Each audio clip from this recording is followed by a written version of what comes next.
Manipur Pradesh Congress Committee President Kaisham Meghachandra says Congress MLAs decided to walk out of the assembly session as major demands put up by opposition's MLAs were rejected by the House.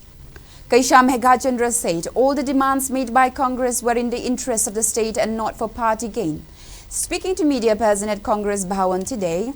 the MPCC president further maintained that the House rejected private members' resolution in which opposition MLAs demanded an appointment with Prime Minister Narendra Modi.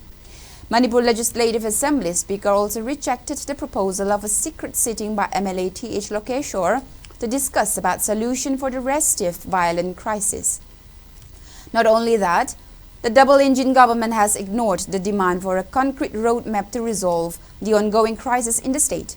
Therefore, Congress decided to stage a walkout as the House did not pay attention to the demands of the opposition party, which were made in the interests of the people.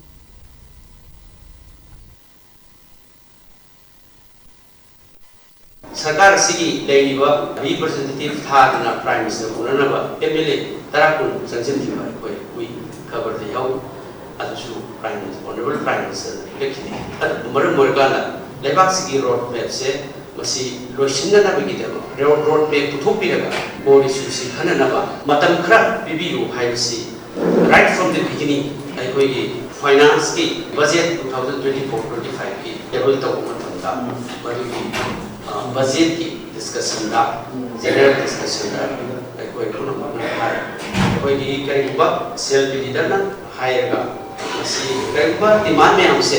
masi limit ni da pass to si lebak sida crisis like na masi crisis si give a special normally ni salna masi khana raga atopa department me am si adum debate taw ba adum yam formally asna adum sarkar na majority sule masi si adum thuna yang lo silakanda laiba crisis si matang da whatever members mayam si participation si khudimak taw yana na ba matam CPPU haidna propose to adusu koi mai haidana adu mai koi